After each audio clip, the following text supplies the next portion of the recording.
Astrônomos estimam que o diâmetro do universo observável passa de 90 bilhões de anos-luz.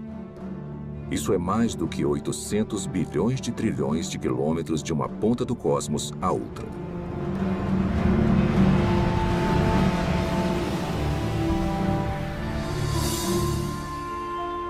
O universo contém pelo menos 170 bilhões de galáxias, com tantas estrelas e planetas que superam em número a quantidade de grãos de areia em todas as praias do mundo.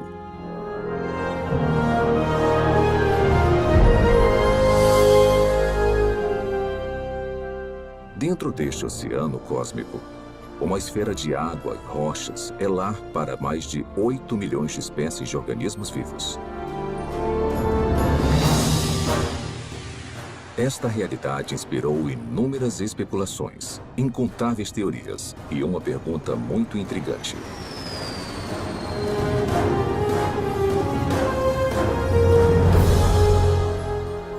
Quais são as chances de a vida ter surgido no terceiro planeta depois de um Sol orbitando em um braço espiral da galáxia Via Láctea?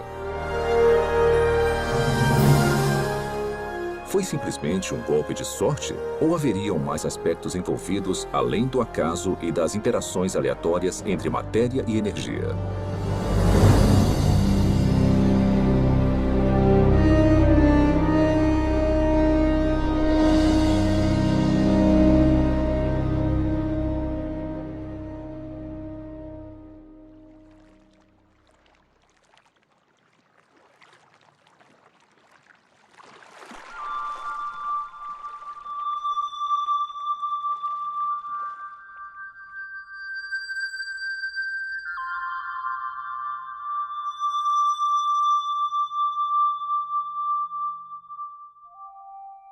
Sendo os habitantes humanos da Terra, é fácil subestimarmos a vida. Na verdade, somos mimados por uma abundância.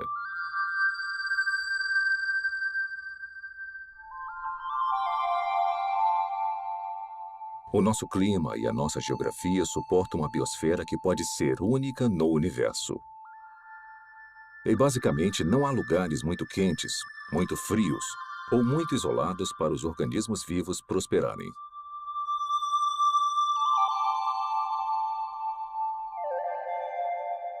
Dentre essa diversidade espetacular, talvez o maior desafio já encarado pela ciência ecoe de todo inseto, sequoia e baleia.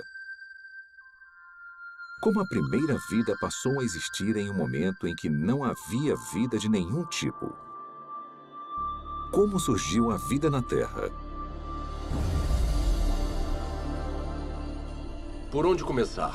Tem dezenas de teorias. E dá para perceber que tem uma grande diversidade de pontos de vistas, e muitos são mutuamente contraditórios. Para começar a tentar decifrar o mistério, você precisa fazer suposições sobre o que deve ter acontecido num passado distante. Não há provas diretas, porque não tinha ninguém lá para testemunhar o evento. E não tem praticamente nenhum registro fóssil. O que nós nunca observamos, são compostos químicos sem vida, formando uma célula. Então, temos um campo de pesquisa em que a ação importante já aconteceu.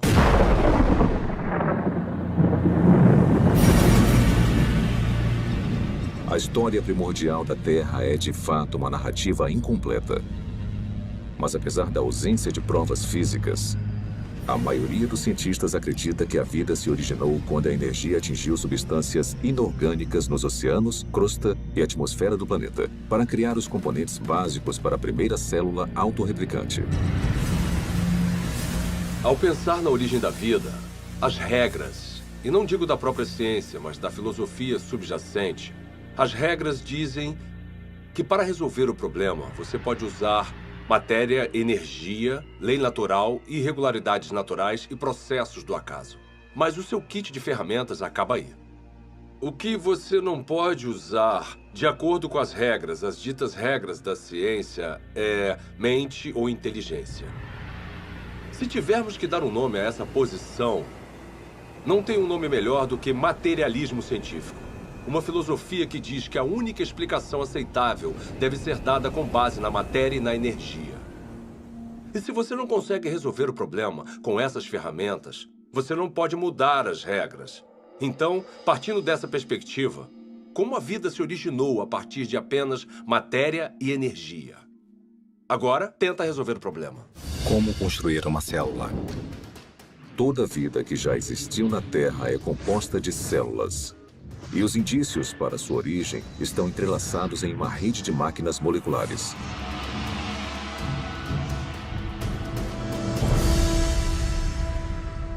Dentro de uma célula eucarótica moderna, mecanismos biológicos complexos fazem o seu trabalho enquanto estão suspensos em líquido. Não há vida nessas máquinas, mas juntas elas permitem crescimento, movimento, metabolismo e reprodução, as funções vitais da vida.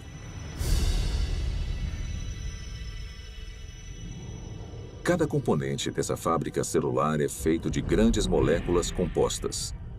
E as mais numerosas são as proteínas.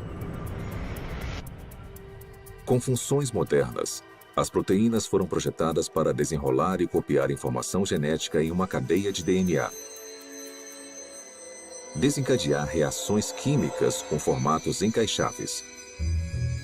Controlar a passagem de eletrólitos e nutrientes pela membrana celular.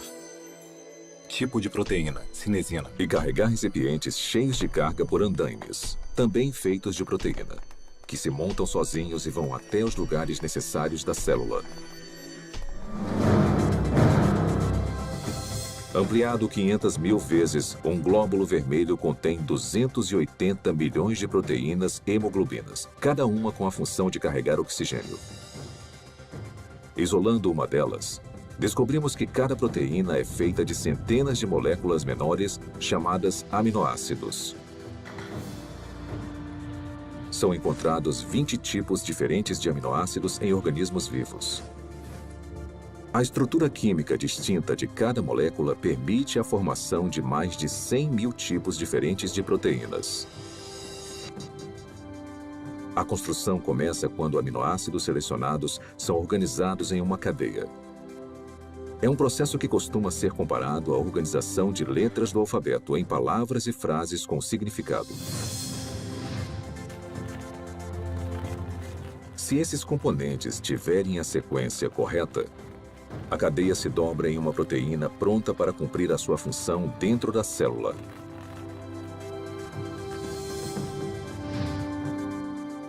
Mas se os aminoácidos forem arranjados na ordem errada, a cadeia não vai se dobrar e eventualmente será destruída.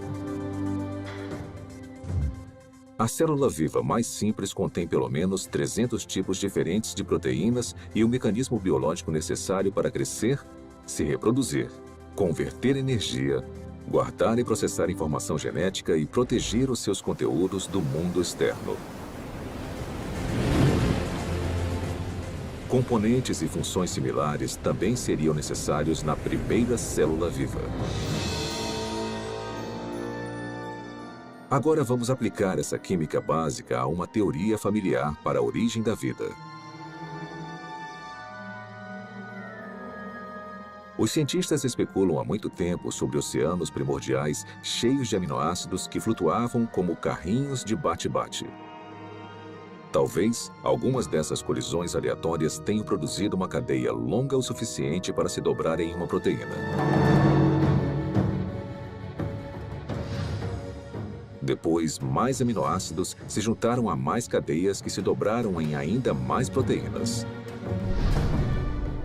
Simultaneamente, outras moléculas complexas, incluindo ácidos nucleicos, gorduras e açúcares, também se juntaram para formar componentes essenciais. Então, sem previdência ou direção, a combinação certa de moléculas se juntou de alguma forma nessa sopa química para formar uma membrana que envolvia todas as máquinas específicas necessárias para uma célula autorreplicante. E pronto! Vida a partir de uma matéria não viva. Tudo parece tão plausível. O problema é que, na Terra primitiva, a complexidade interna necessária para sobreviver seria enorme. Porque a vida, como a conhecemos, é caracterizada por máquinas celulares e muitas delas. E se você tirar esse hardware essencial, a célula deixa de existir. Porque chega um momento em que ela não consegue se simplificar mais e ainda existir.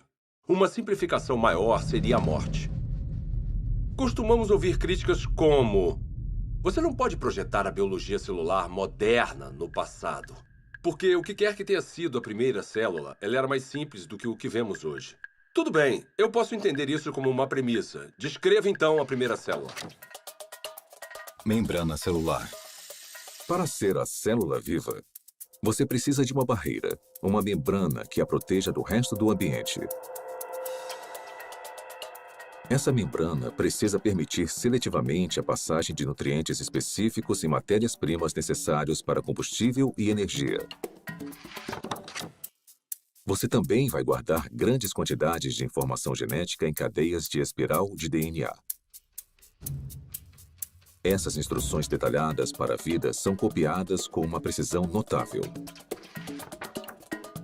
Então, em fábricas chamadas ribossomos, essa informação é convertida em cadeias de aminoácidos e proteínas. Replicação celular. Por fim, você vai estar equipado com tudo o que precisa para reproduzir as gerações futuras de células. Essas funções básicas são realizadas por todos os seres vivos. São, de certa forma, características do que significa estar vivo. Então, seja uma célula do passado, uma célula bem simples, ou uma célula mais complicada de hoje em dia, não faz diferença, ela vai precisar realizar essas funções. Grande parte dos químicos acredita, assim como eu, que a vida surgiu espontaneamente, a partir da mistura de moléculas na terra prebiótica. Como? Eu nem imagino. George Whiteside, químico, Universidade Harvard. Apesar dos assombrosos obstáculos, a noção de que componentes químicos básicos se organizaram para formar uma célula viva é sugerida no mínimo 150 anos. Em 1871, Charles Darwin escreveu uma carta na qual descreveu um pequeno lago morno com todos os componentes químicos certos para criar a vida. Meio século depois, o bioquímico russo Alexander Oparin expandiu as ideias de Darwin. Em seu livro A Origem da Vida, ele teorizou sobre uma sopa primordial e uma progressão gradual de uma química simples até uma célula viva. Então, em 1952, essa hipótese foi testada. Stanley Miller, um aluno de pós-graduação da Universidade de Chicago, tentou determinar se uma química simples poderia produzir componentes reais de vida. O jovem cientista construiu um equipamento de vidro para simular o ciclo de água antigo e o encheu com uma mistura de gases que supostamente compunham a atmosfera da Terra primitiva. Miller aqueceu os componentes e atingiu os gases com descargas elétricas. Faíscas elétricas para desencadear uma reação. Poucos dias depois, um lodo parecido com piche se formou no vidro. Nele, Miller identificou 4 dos 20 aminoácidos encontrados em proteínas. Pela primeira vez, sob condições supostamente naturais, moléculas cruciais para a vida foram geradas a partir de matéria e energia. Houve muito alvoroço quando o experimento de Miller foi publicado pela primeira vez, porque parecia ser fácil conseguir os componentes dos seres vivos. E se era fácil conseguir os componentes, talvez não fosse tão difícil transformar esses componentes químicos nas primeiras células vivas. Apesar de sua premissa ser inovadora, o experimento de Stanley Miller logo foi considerado muito falho, pois ele não havia usado os gases corretos, negligenciando o nitrogênio, o dióxido de carbono e o oxigênio, que teriam destruído as moléculas necessárias para a vida na Terra primitiva. Mas apesar dos erros, o trabalho de Miller inspirou outras tentativas de recriar as condições pré-bióticas. Hoje, após décadas de investigações, A esperança de se encontrar uma solução de forma simples e clara já não existe mais. Mesmo assim, as pesquisas sobre a origem da vida continuam por todo o mundo. Sua hipótese essencial de que as células vivas surgiram através da química natural agora é conhecida como evolução química. A evolução química vem com muita bagagem. E se você for levá-la a sério como uma explicação para a origem da vida, com certeza você também precisa levar a sério certas propriedades fundamentais da biologia.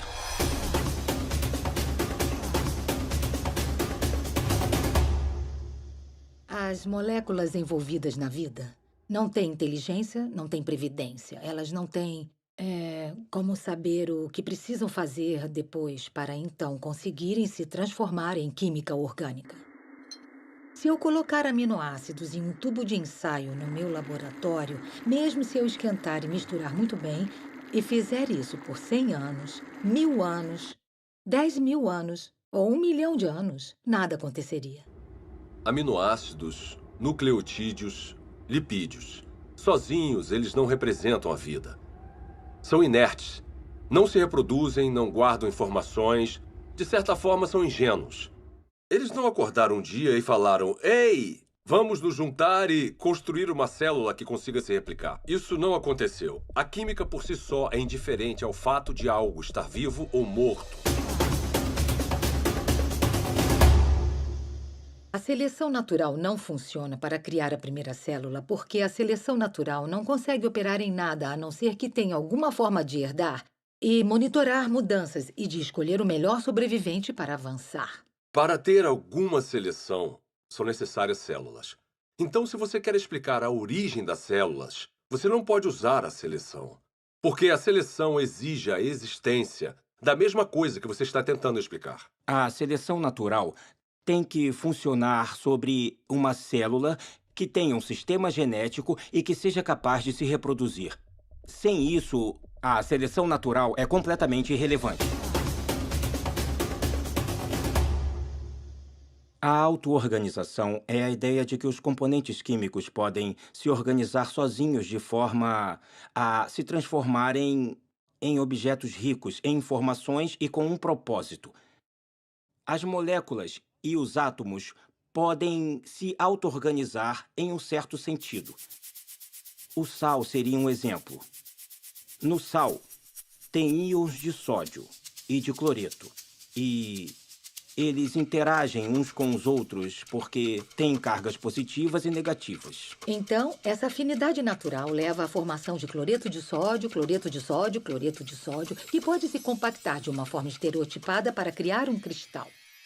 Os cristais de sal são a mesma coisa, repetida várias e várias vezes. Se um cristal de sal fosse um livro, seria um livro com uma palavra só. Geometrias com repetições regulares como essa não carregam um tipo certo de informação. Informação que você precisaria para criar uma proteína. A sequência que vemos em uma proteína é altamente irregular. Não tem como prever qual vai ser o próximo aminoácido com base nos que já apareceram. Então, a auto-organização que nós observamos no mundo natural é o tipo de processo errado para a construção das estruturas ricas em informações dos seres vivos. Quando você elimina a seleção natural e a auto-organização e percebe que as moléculas não têm a habilidade de pensar ou se programar de forma alguma, o acaso volta à questão. E os cientistas odeiam o acaso como explicação para a origem da vida.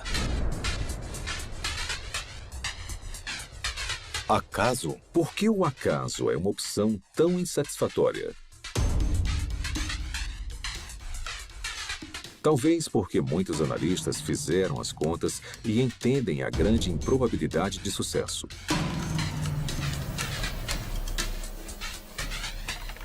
O acaso é definido como o elemento desconhecido e imprevisível em qualquer evento que não tenha um motivo atribuível ou orientação de uma lei natural ou de um agente inteligente. Desde o século XVII, uma ferramenta foi utilizada constantemente para prever o resultado de tais eventos. Se chama probabilidade matemática.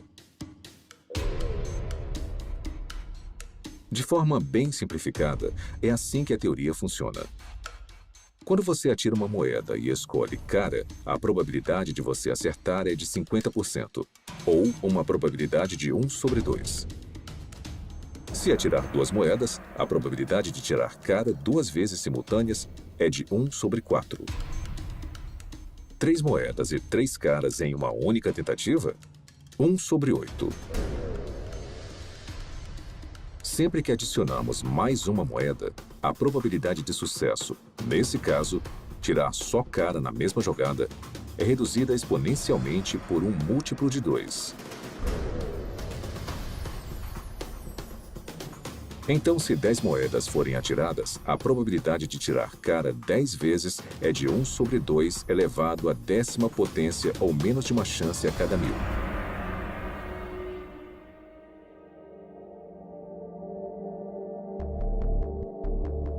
Quando aplicado à origem da vida e à formação aleatória de grandes biomoléculas, a teoria da probabilidade esclarece as limitações do acaso como um agente criativo na Terra primordial.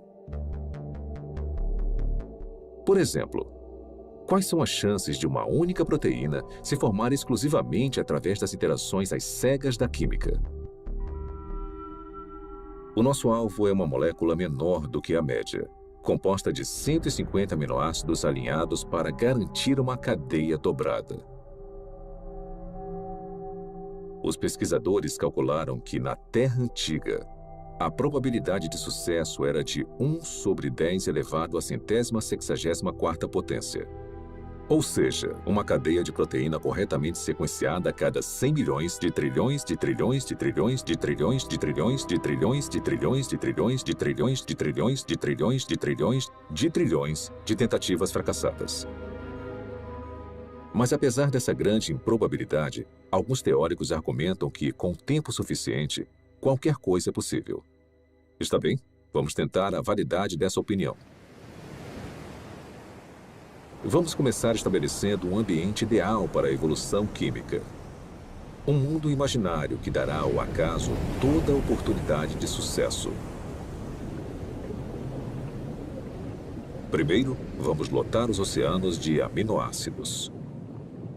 Ou seja, todos os átomos na Terra, incluindo todo o suprimento de carbono, nitrogênio, oxigênio, hidrogênio e enxofre, estão disponíveis para formar 10 elevado à 41ª potência de conjuntos completos dos 20 tipos de aminoácidos usados na criação de proteínas.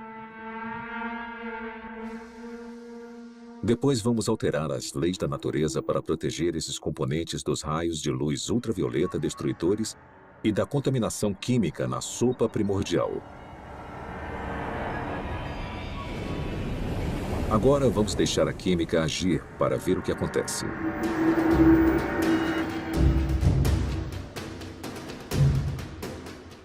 Os aminoácidos começam a se juntar furiosamente. No nosso experimento, uma cadeia inteira com 150 unidades se forma sozinha em apenas 1 segundo. Como os 20 tipos de aminoácidos estão disponíveis, na maioria dos lugares, há uma probabilidade de 5% ou de 1 sobre 20 da molécula correta se alinhar na cadeia. Se a sequência estiver incorreta, a cadeia é destruída imediatamente e se inicia um novo agrupamento. Por todo o planeta, 6 milhões de bilhões de trilhões de trilhões de tentativas vão acontecer a cada minuto.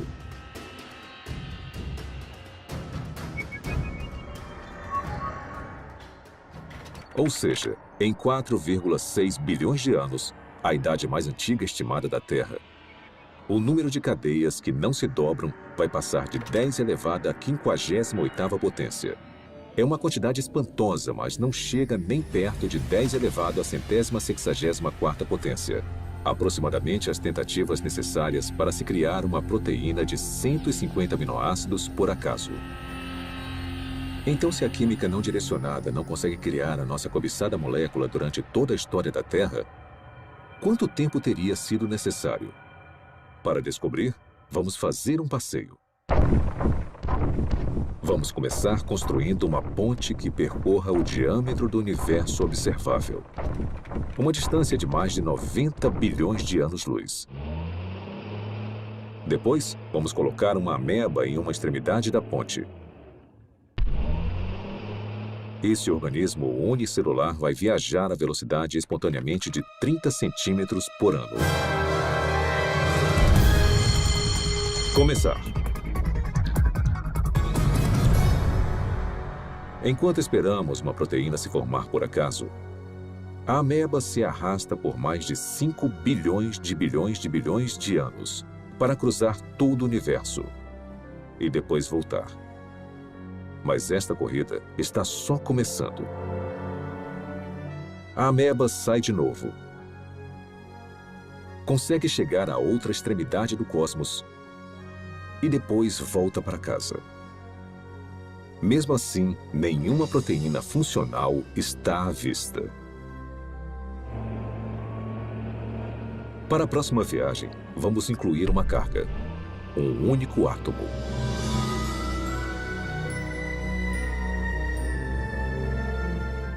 Após percorrer lentamente mais de 800 bilhões de trilhões de quilômetros, a ameba deixa a carga e volta para pegar mais. Será que ela vai voltar antes da nossa proteína sortuda se formar? Com certeza. Na verdade, ela vai fazer mais 10 viagens completas. Depois 20, 100, 1000. E ainda não há nenhum sinal de uma molécula utilizável. A ameba continua fazendo viagens completas até carregar todo o átomo da Terra. Depois, todos os átomos do nosso sistema solar. Depois, todo o planeta e estrela da Via Láctea. Um átomo por vez. Na verdade, enquanto esperamos uma proteína se formar sozinha, a ameba tem tanto tempo que, se movendo a apenas 30 centímetros por ano e carregando um átomo por viagem, ela vai transportar todo o universo, mais de 56 milhões de vezes. É esse o tempo que demoraria para o acaso criar uma proteína funcional. Suponhamos que, contra todas as probabilidades, a evolução química tenha produzido uma única proteína funcional. Haveria vida? Não. Haveria uma proteína. Um arranjo sem vida de aminoácidos. A célula viva mais simples que conhecemos tem mais de 300 proteínas diferentes. Mas as proteínas são só uma parte da história quando pensamos em uma célula de verdade. Lembre-se, são necessários carboidratos, açúcares complexos, ácidos nucleicos, DNA e RNA, lipídios e uma grande variedade de compostos químicos diferentes que vão constituir conjuntamente a vida. Todos esses componentes precisam ser reunidos no mesmo microambiente, no mesmo momento. Cada componente químico precisa, então, ser reunido e organizado na rede de máquinas moleculares que vão controlar todas as facetas da vida. Se nós conseguirmos entender toda a dificuldade de produzir uma máquina molecular usando nada além de átomos e energia, vemos que há um grande problema, porque quando temos uma máquina molecular, não temos um ser vivo. Essas máquinas moleculares precisam de outras máquinas moleculares. E mesmo se a natureza fosse capaz de produzir todas as máquinas moleculares necessárias, não seria o suficiente. Todas elas precisariam estar juntas em um espaço pequeno envolvido por uma membrana que chamamos de célula.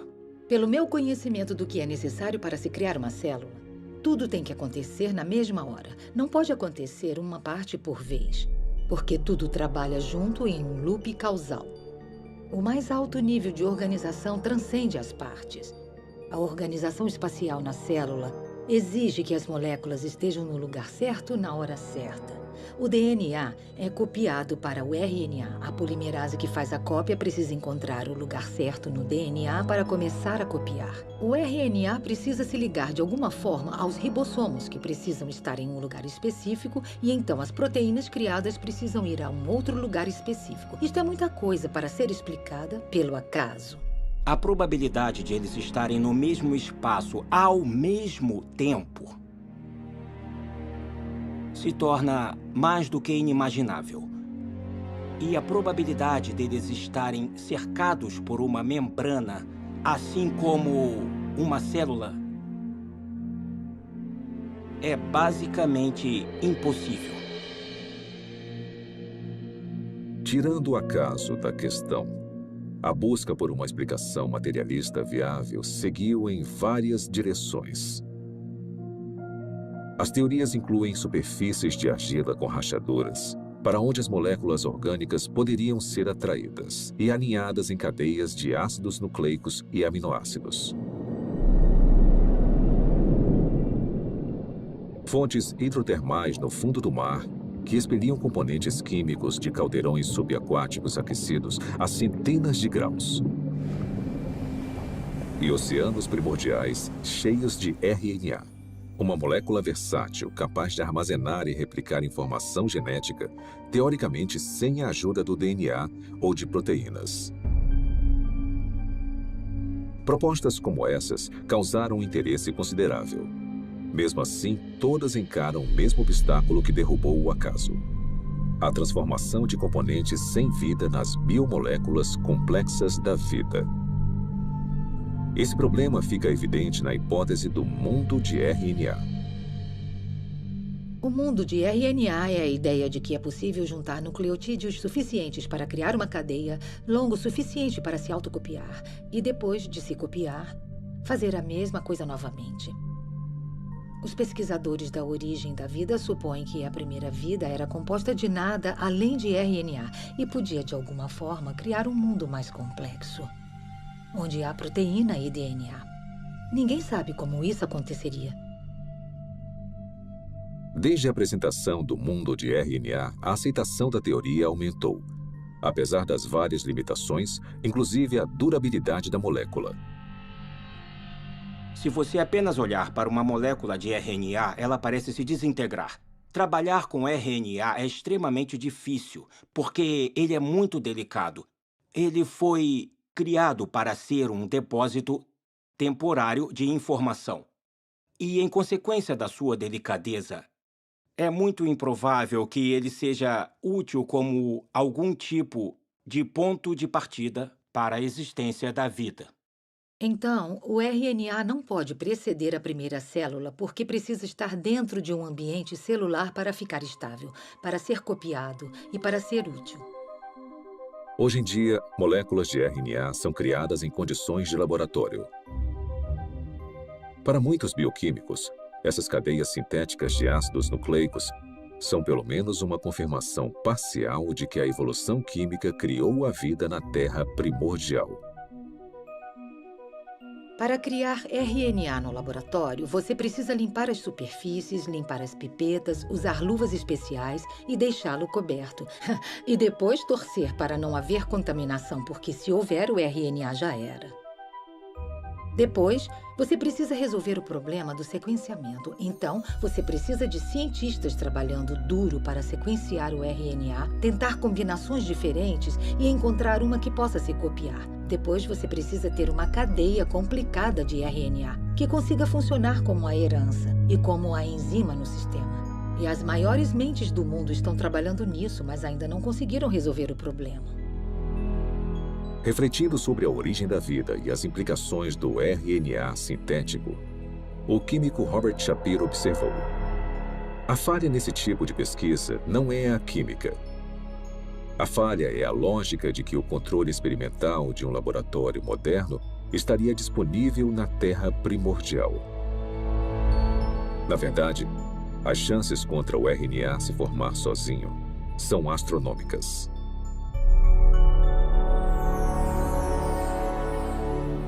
Criar RNA em um laboratório exige muita inteligência e premeditação.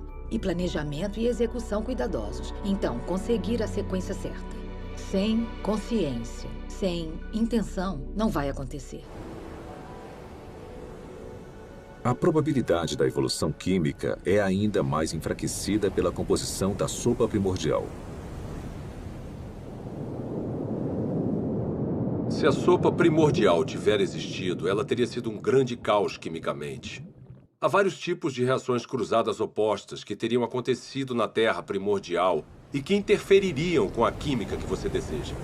Ou seja, moléculas que não são utilizadas pelos seres vivos e que são prejudiciais aos seres vivos. As condições na Terra primordial eram hostis à vida, eram hostis à formação dos tipos de ligações necessárias para criar moléculas biológicas. E foi aí que surgiu um grande problema. Porque a água quebra as ligações que prendem as proteínas. A água quebra as ligações que prendem os ácidos nucleicos, como o DNA. A água quebra as ligações que prendem polissacarídeos, como amido e celulose. Então, a origem da vida não pode ter acontecido na água.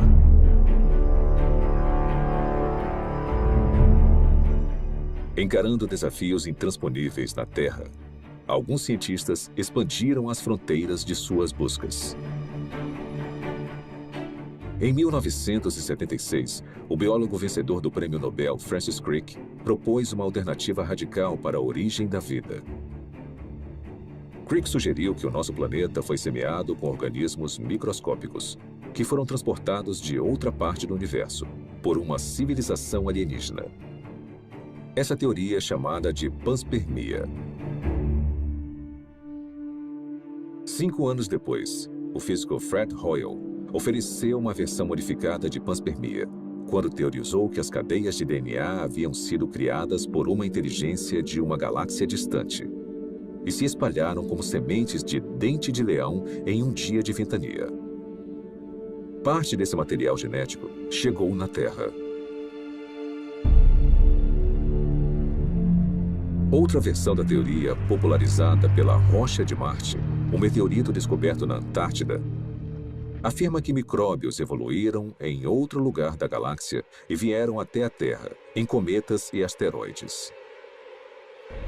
De alguma forma, podemos falar que a panspermia é um abandono da ciência, porque ela coloca o problema além da examinação.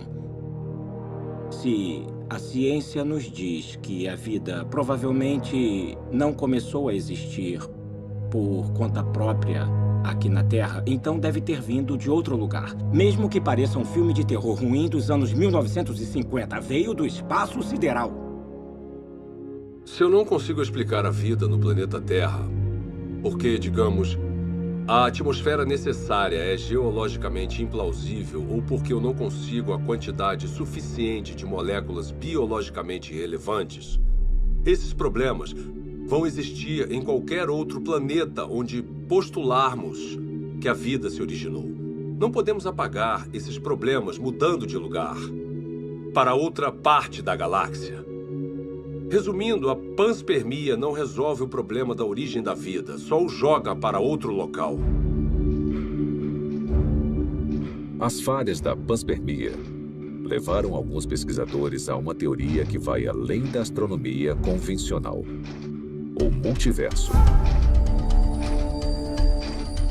De acordo com essa hipótese, o nosso universo não é único. Em vez disso, bilhões ou trilhões de universos foram gerados por um processo natural desconhecido.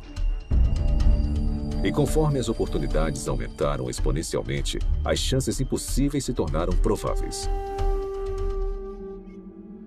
Até que, inevitavelmente, com o tempo, a combinação certa de matérias-primas, ambiente, leis da natureza e uma grande dose de sorte produziram as moléculas e máquinas biológicas necessárias para a primeira célula viva.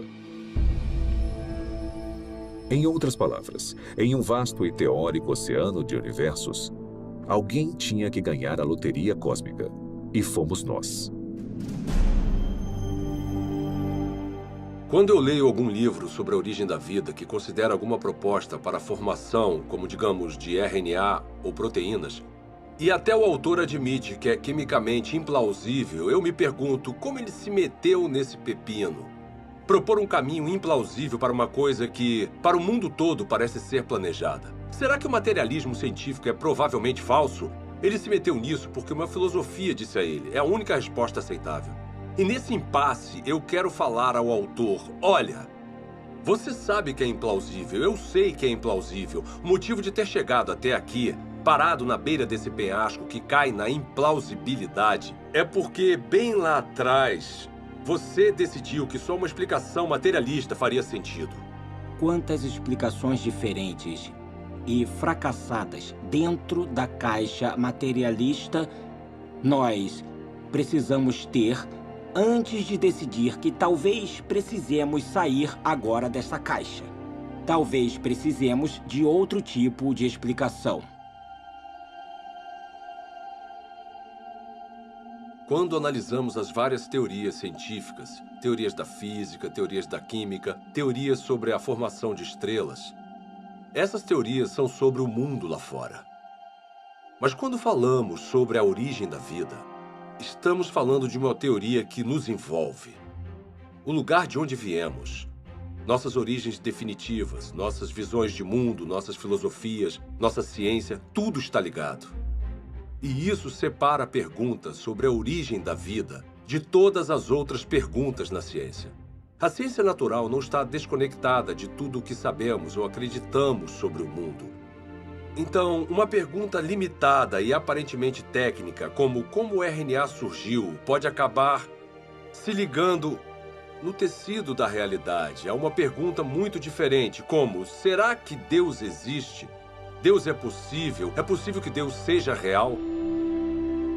Se a vida, com toda a sua riqueza, não surgiu através de um processo estritamente físico ou natural, precisamos ter indícios disso. E eu acho que a origem da vida é o ponto central em que muita coisa acaba mudando.